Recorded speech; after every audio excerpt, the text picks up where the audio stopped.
What's going on, guys, and welcome back to another video. I just always want to start off by saying that all glory goes to God, and I appreciate you guys for being here. So today's video, I wanted to touch on running, specifically running for combat sports, and the importance of it, because, especially if you have aspirations to compete or whatever, putting in road work is essential. There's a common saying, especially in Muay Thai, and my coach say it all the time: no running, no Muay Thai, right? And there's a reason for that.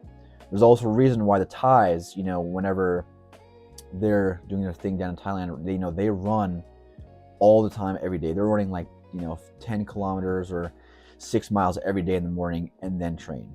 There's a reason for that. So I want to kind of break that down a little bit more. But basically, first things first, obviously, not even related to cardio, it conditions the shins.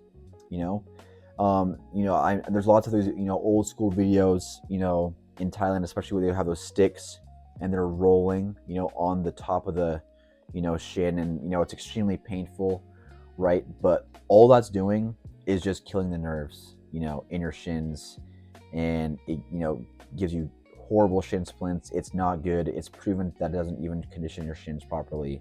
Again, all it is just killing nerves, and it's just really not good for you.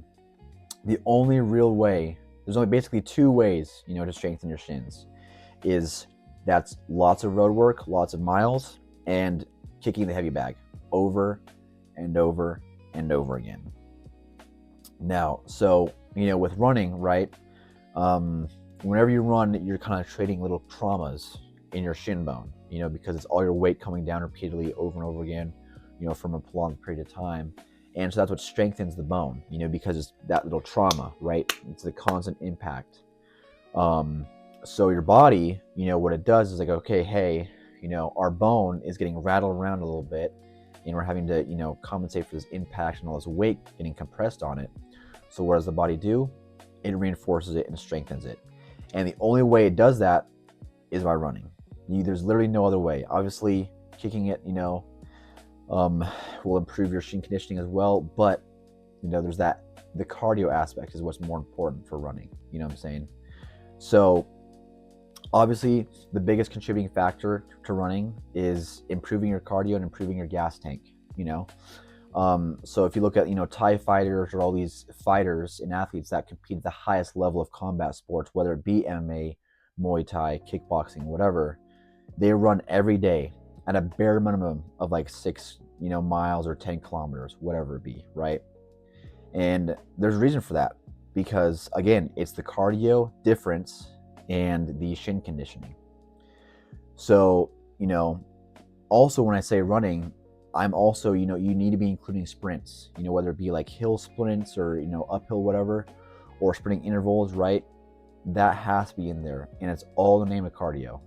And you can take two fighters, right, at the same technique level, same experience, right, whatever, but at the end of the day, the fighter that has better cardio will win the fight. And even in lower level amateur fights, I've seen guys that have better cardio win to a more powerful opponent or a more technically superior opponent just because of their cardio. Because the fighter that was better technically or had more power or whatever, they gassed out early because they didn't have the cardio. And the fighter that had the cardio ended up just holding on, waiting it out or whatever, and they ended up winning the fight because of that. So again, there's a reason why these professional fighters in the highest organizations, in their training routines, there's such a huge, massive emphasis on running. And this is coming from someone that doesn't like running. I hate running. I despise it. I think it is my least favorite exercise of all time. But guess what? It is a necessary evil. It has to get done. And there's really no other way around it. So if you're not running, you're wanting to compete in combat sports, sorry to tell you, there's no other way. Now, so I want to talk about the distance of running that you should be running at a bare minimum for most combat sports, specifically, again, Muay Thai, kickboxing, MMA, is at a bare minimum distance-wise, 5 kilometers or 3 miles. And again, because if you're running shorter distances than that, you're not building your gas tank, right? You're really only basically essentially doing it for shin conditioning. And even then, you know, the effects of a short distance run like a mile or whatever, it's not really going to do much. So you have to put in longer road miles. Again, for some, coming from someone that hates running, it is terrible, but again, it has to be done. So a bare minimum of 5 kilometers or 3 miles. I mean, if you look at the Thais, especially the professional fighters, again, they're running 10K, 15K a day, right? And again, there's really no way around it.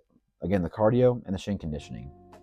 Now, the frequency of when you should be running, if you're, an amateur athlete, again, or something that's not wanting to compete, and kind of overall, have that overall fitness and health or whatever, you should be running a bare minimum of, 3 miles or 10K or 5K a day, at least 3 days a week, and if you're obviously wanting to compete, you're in fight camp or whatever, you should be upping it at least to, 5, 10K every single day, every single morning, and then training and going from there, which is honestly a pretty standard routine for a lot of professional fighters and especially a lot of Thai fighters.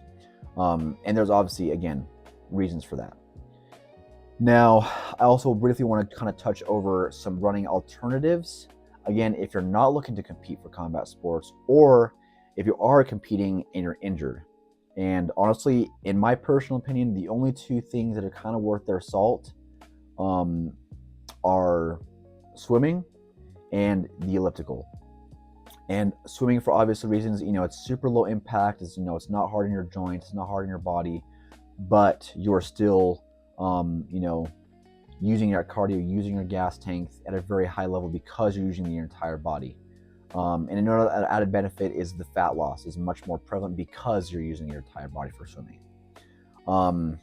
And if you are, again, not willing to compete or you are injured, you should be swimming as much as possible. Even with the elliptical. Elliptical is another good option, because you're doing the same kind of running movements to exercise and you're still getting the cardio in. The only downside is that you're really not conditioning your shins, but again, the upside is you're not, going under joints, so you have to kind of take it with a grain of salt and decide what's best for you. But obviously the most preferred method is running, is, even though as hard as it is on the joints, as hard as it is mentally, it is what it is. And I'm going to kind of briefly segue that into my next reason, which is mental. I honestly believe that, if you're running long distances, lots of, most of the time, you're improving your mental strength as well, and your kind of mental and, your mental grit, right? Like there's a reason why David Goggins, goes on these super long, 100-mile runs. It's because it's all in the mind, it's all mental, right? And running, really helps improve that. Like for me, especially when I started running, for Muay Thai, in the military, we used to run, like 6 miles every morning, just like, fighters do in fight camp or whatever. And I used to hate it. I used to despise it. Again, it's a little bit different because, they were forcing us to run, whereas, at least for Muay Thai and, combat sports, we're not really forced to. It's kind of like, well, if you want to do this, you have to do this. That's kind of helped me improve, I think even my mental kind of clarity and dexterity, right? And I've also kind of started to enjoy running a little bit more. I still don't like it, but it is improving and it's getting better, just because, it's like, okay, it builds that mental strength, it builds that mental fortitude. And obviously, another super common reason why running is good is, it burns fat, and, it's good for fat loss, right?